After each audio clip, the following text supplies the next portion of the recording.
Okay, we're recording. Well, welcome to the realm of Millenia. Be ye man, woman, child, a spirit creature, or maybe even a demon. Be ye a native migrator, or maybe even an invader into the realm. Welcome, for I am your host, the Millenia Mailman, here today, and I'll be world building for you long after you've already begun to acclimate, fit in. So sit back, relax, and enjoy a hot take hump day for the generations as we go about being our regular pajama boys and girls, respectively. Yes, it is Hot Take Hump Day. It is week 17, Devil's Advocate for the Hot Take. And I had a comment in the comment section. This right here is a blanket on a patio bench I got because I don't want my lovely pajama bottoms to be disrespectively soiled when I come out here, because this outside patio seat is left in the rain. It's not covered or anything. So I don't want to soil my clothes and have to change when I go inside when I do an outside video. That would suck. And I don't subscribe to that kind of activity. So I would very much lay down a blanket for my video time and then throw the blanket in the wash instead of changing my clothes a million times. And that is why that is that. But hear ye, not the topic of consideration today. Today's topic is the Devil's Advocate hot take for how growth and equality is the hallmark of our moral humanity, but probably simultaneously the biggest hindrance to the limiting of stupid bugs. To the limiting of bigger picture agendas for social and societal development. Because there's no team, I in team, unless you say it in a different language. And there's good reason for that. But first talking point for that is how there's no I in team until we talk about inclusion. In which case it starts with the letter I. Because I am the most important thing when trying to be inclusive, right? There's no I in team until our team needs a little diversity, in which case there's two I's in that. It's crazy because the first I is a part of die, as in two, dichotomy, diversity. Two-parted, two city, oh, city as in community. Oh, that's another. There are a lot of I's in a community, isn't there? Oh my. There's no I in team unless we're trying to get diversified. Oh gosh, now there are three I's in diversified. Ooh. There's one in the beginning, there's one in the end, and there's one flat out in the middle. Ooh. Diversified. There's no I in team. Until we try to be inclusive, isn't there? So if the goals of society and social and societal development and technological... Let me restart. I feel like I forgot a word. So if the goals of society is some sort of social, societal, developmental, or technological advancement and growth, the rules, laws, and statutes that we have in place are naturally restrictive and limiting to a number of said growths because of yellow tape, bureaucratic limitations, ethical constraints, that red, yellow, bureaucratic, blah, blah, blah, blah, blah, smorgasbord. Anyone who's ever seen an episode of CSI Miami and so on and so forth has ever known. Right? If you've seen a single show about FBI and this and that, you've definitely got a whole bunch of jargon about the red tape, yellow tape, of a lot of the things they go through and have to do the whole workaround after getting courts involved. The same thing is true in a lot of fields, especially medical industry. There are a lot of constraints because morals have to be respected as the hallmark of what makes us human and separate from the animals. Our morals allowed us to get us to the point where we are, but to a certain degree, morals are one of the most driving factors to why we're so slow in advancing forward past the advancements we have right now today, right? One of the barriers to that was broken with Elon Musk getting into the AI field about robotics after the whole world was terrorized from concepts of AI control through the movie The Matrix and its sequels, and the movie The Terminator and its Judgment Day. It is a very, very big concept of trying to reason past the moralities of humanity and what is considered moral and ethically okay and acceptable, and in order to shift the boundaries of red, yellow tape, and bureaucratic restraints and constrictions, right? The goal of societies, if we can agree, is for some sort of advancement and growth in the fields of social, societal, developmental, technological advance and growth. If we agree that that is the goal of any society, outside of societies that try to maintain purity, which is generally what supremacists believe, be it a white supremacist, be it an Aryan race supremacist. Aside from those, back on topic, if we're talking about society as a whole, the idea of society, its purpose is to develop and be better. The biggest limitation to being better is the moralities and what would be considered humane of us to do. Moral and ethical constraints is what limits, slows those very advancements and growths.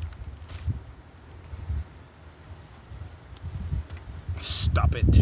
Stupid wind. Alright.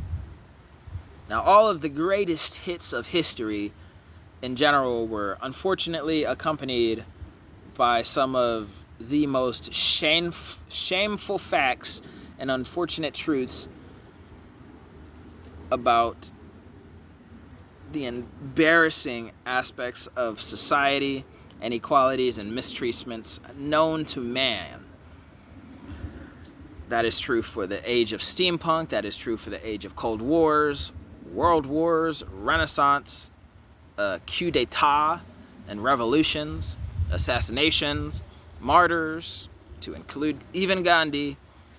Pick any great movement or shift in history, it was accompanied by some moral, ethical injustice that we later restricted in order to maintain life. The moral, ethical limitations we have in place that are restrictive and bordering what it means to be human versus animal, those very same moral constraints are that allow us to maintain society as they are the constraints in place that limit society from ever growing to be more, right? I understand how this devil's advocate hot take can be misconstrued as me calling people to be less morally and ethically sound and conventional. No. That is not a pass from the devil's advocate saying in order to grow society and better society, you have to be willing to sacrifice your humanity. Nope. I very much did address the fact that one of the hallmarks to humanity was our moral boundaries and ethical constraints. I'm just addressing the fact that we need to also subtly and slowly push the boundaries, not all at once, most certainly not. We need to always be in the status of questioning our moral and ethical boundaries from time to time, not regularly, not frequently, but we need to be accepting of questioning those moral and ethical boundaries, because those very same boundaries are what's limiting us from development. I hope I said that properly without any loopholes. Right?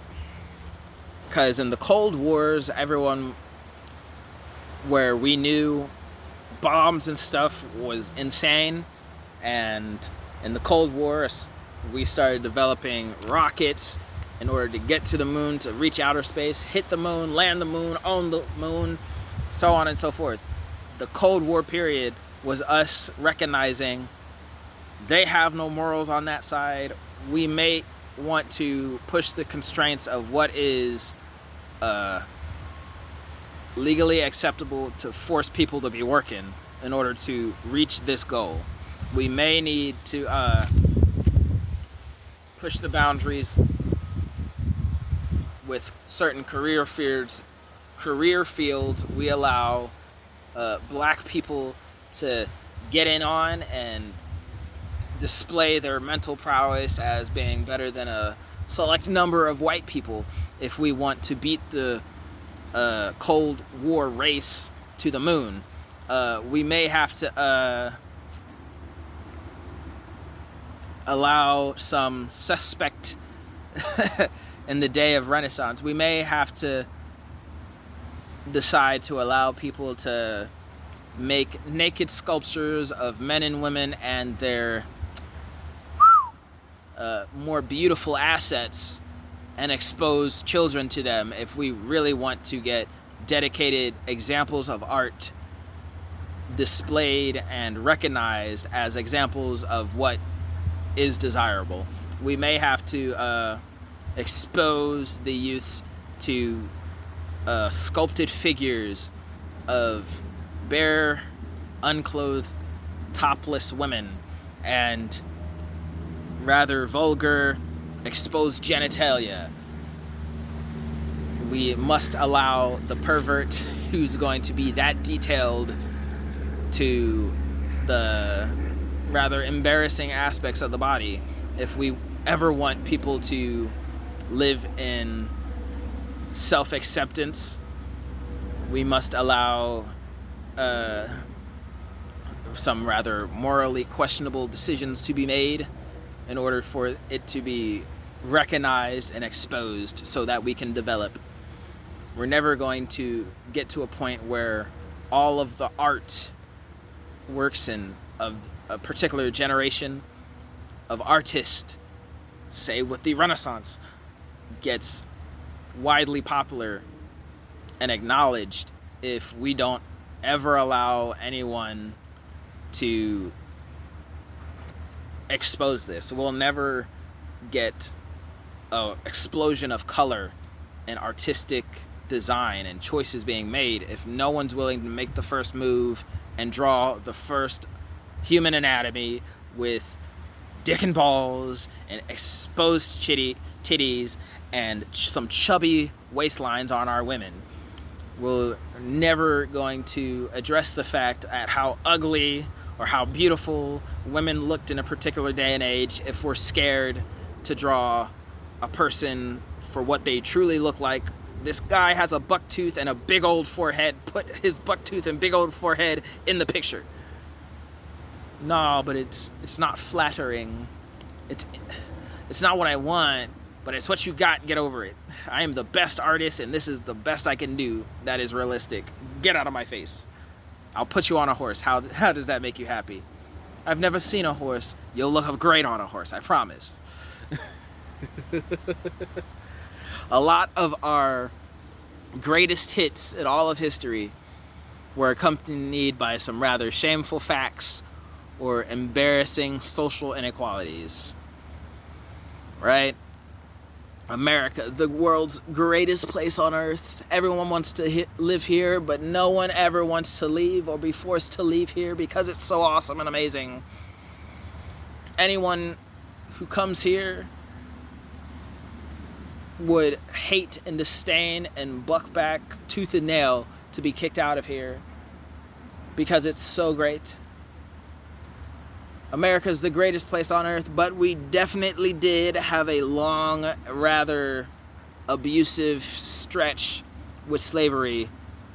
We had a history, a shameful history, we don't want to talk about it, of how badly our slaves were treated.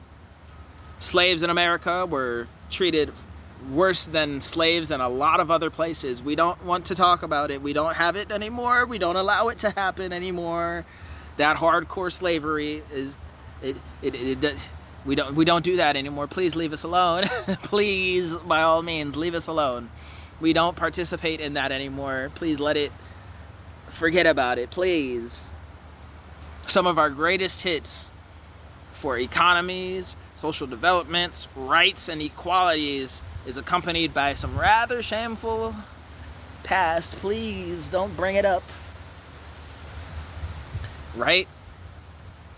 But that's all because moral and ethical choices were at points suspect.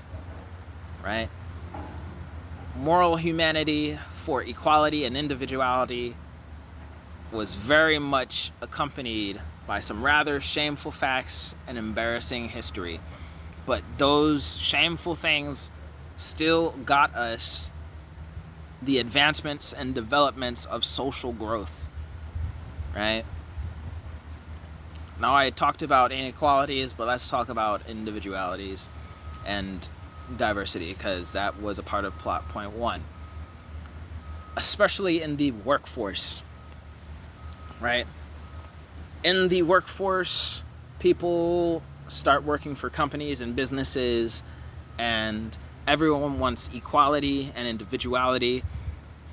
And there are certain work dynamics where that works and isn't totally fine, but in a lot of industries, having a whole bunch of individuality on all the levels, having a whole bunch of individuality is not conducive to a team. It's not.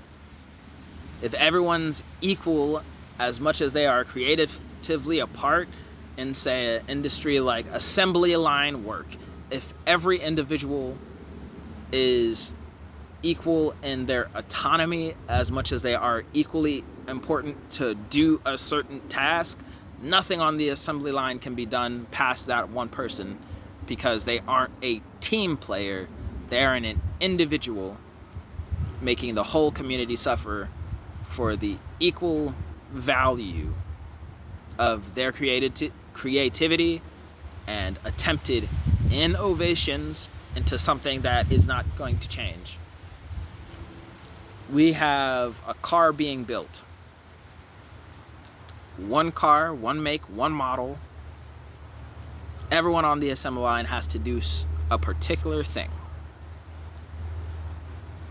Every innovation and every change must be simultaneously conducted by everyone else. Otherwise, this particular part, especially on this particular make and model, is going to vary amongst all the cars, meaning it'll be harder and more complicated for a mechanic to be able to fix it, to be able to maintain it, to be able to adjust, because of one person's individuality and equality being shown on an assembly line.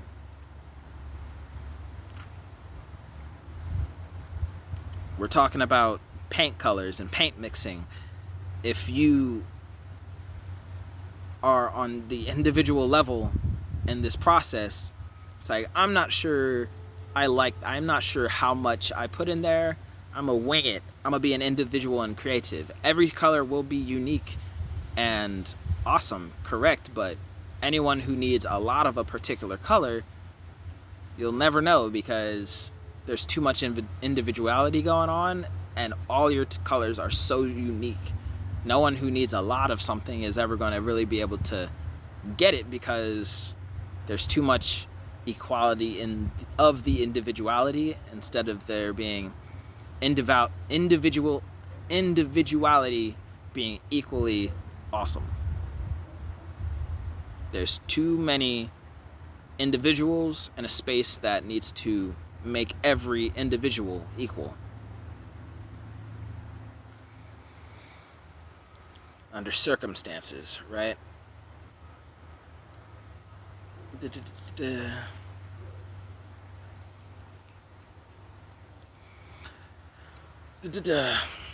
Those greatest hits, those are all the wills of more than one individual, but they easily trace back to one. The movement or movements and shifts from left to right, from dark to light, have always been started somewhere with someone, something singular. And it's the growth of the individuality and equality, while good, it tends to overcompensate the pendulum to make the whole world stagnant into something that is rather dysfunctionally unhelpful. Because when everyone moves counterproductive to one another, no one's voice really ends up mattering, because no one's voice is actually being heard. No one makes a significant change that can change things, because everyone's equally heard voice, made equally important, ensures that no one has one. There's that awesome quote from The Incredibles syndrome: when everyone is super, no one will be. When everyone is super, no one will be, Mr. Incredible. When everyone's voice is heard, but there is no equal unity. Yeah, it's a hallmark of humanity, but our morals that promote equality and individuality at the same time, they're a bit counterproductive, man. Everyone's equality and individuality runs counterproductive to actual societal advancement and development. It's an unfortunate truth, but it's a hot take that we should probably talk about. Because after we talk about it, we might be able to come to a conclusion that makes it possible to have both of them at the same time.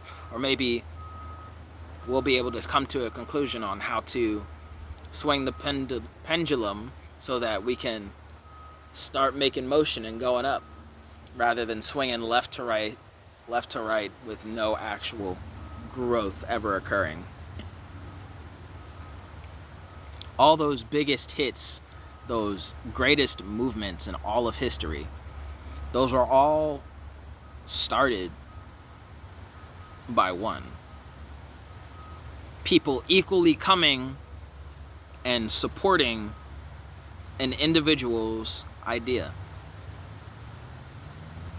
People coming to support one concept as their collective idea.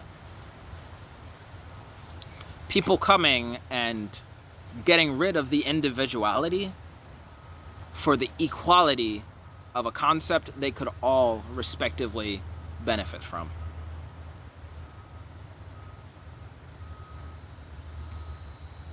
All the greatest hits had some form of equality and individuality, but the newer generations are so self-absorbed in the fact that both individuality and equality was in there, that they're trying to promote equality and individuality of anyone and everyone, to the point where Black lives matter. All lives matter. So it's running counter game, counterproductive to the whole conversation that was being started, which is most unfortunate for the people who had one goal, but it is being very much oppressed and suppressed by the fact that everyone is equal, which shouldn't be the case, but it most unfortunately is the reality that we all have to live in and accept before we can move on.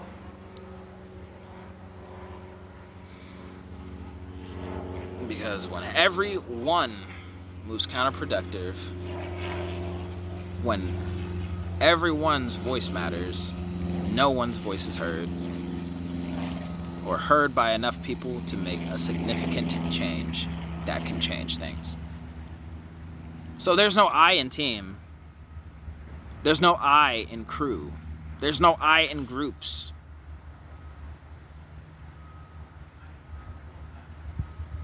But there is an I in inclusion and collective. But there's only one I. Only one. Because that's a particular unity. There's a unity in there only being one idea that people gravitate to and lift up. There's a particular power in that.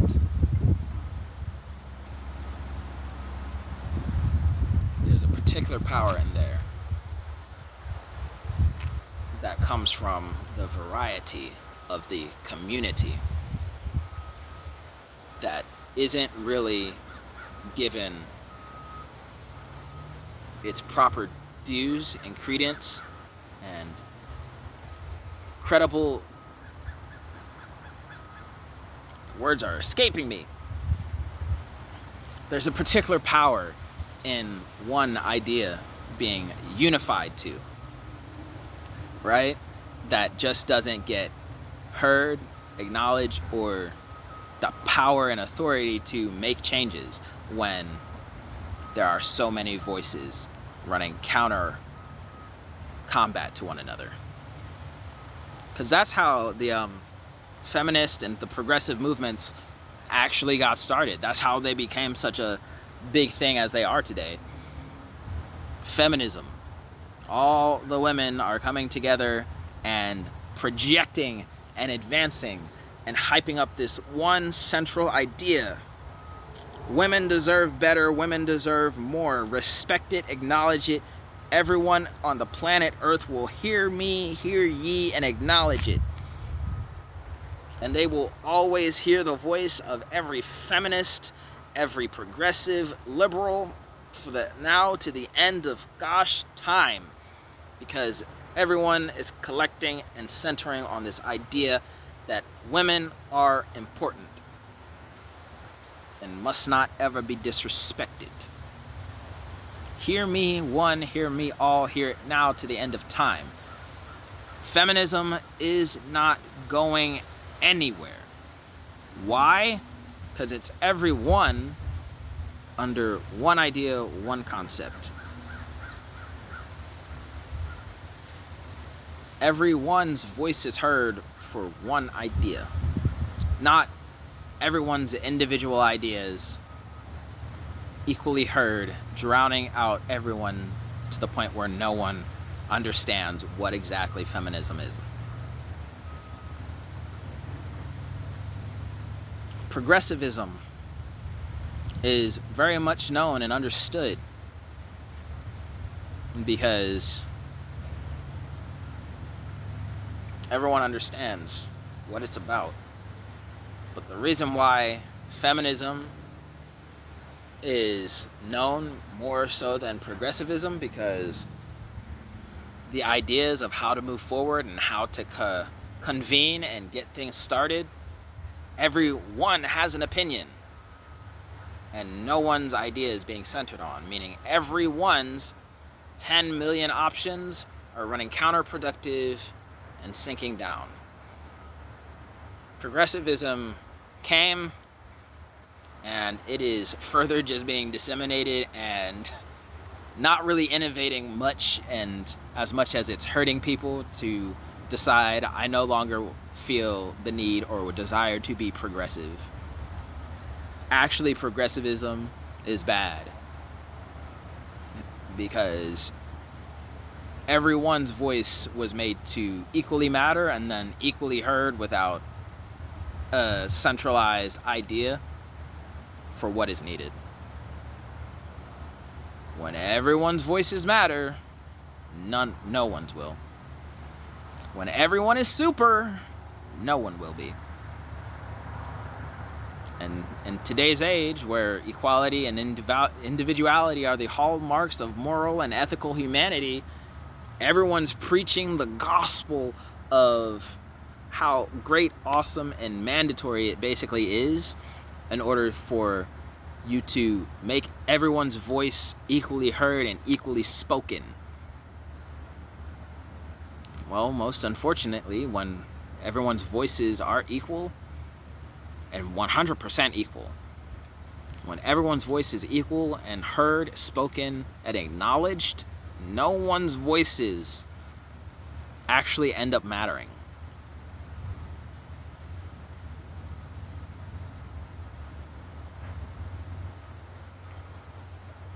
Put it simplistically, when less people are heard because everyone's voice came together,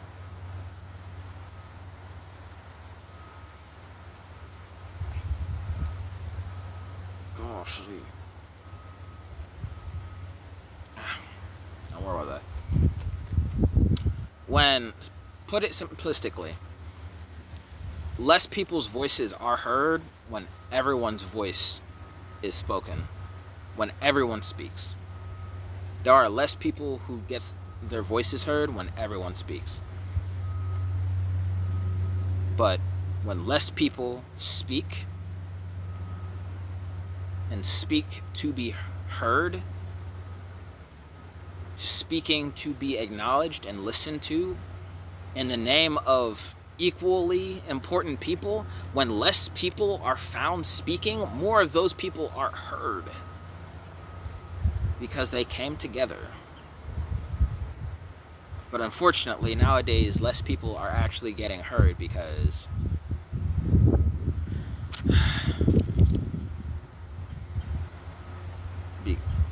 everyone's talking at once.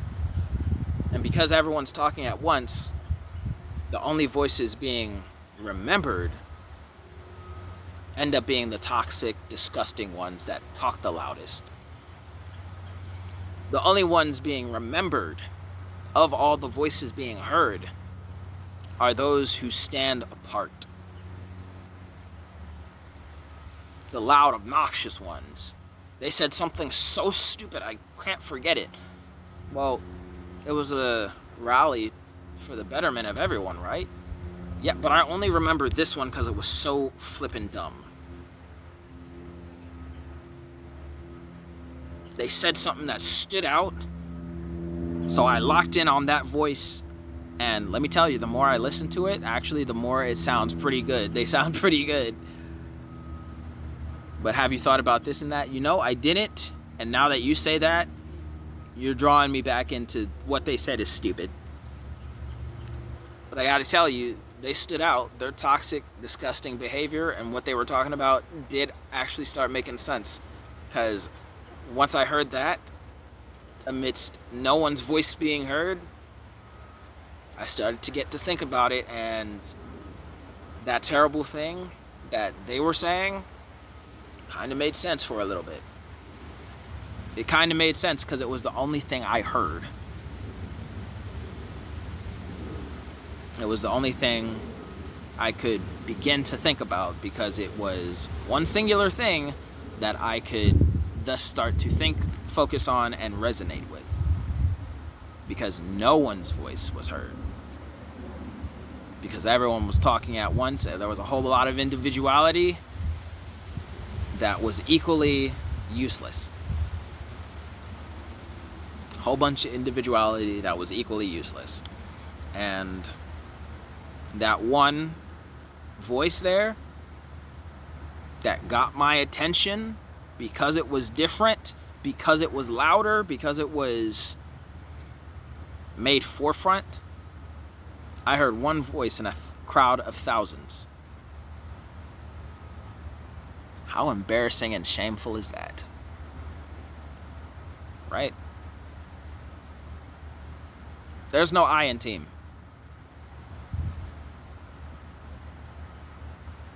But until people start standing firm and standing together the same way the feminist movement did for feminism, until people get together and acknowledge the fact that equality and individuality are important, but they have their place, no one's voice is heard.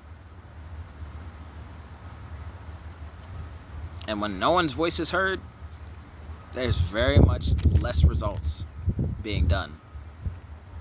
Feminism, great movement, great ideals, great beliefs, but in the current feminist movement of modern day, much less than anything else that I see people arguing, debating, and talking about, is the fact that feminists are not actually gravitating to what is their next steps. There's like 20 different things the feminists are pushing for all at once right now, instead of focusing on particular things.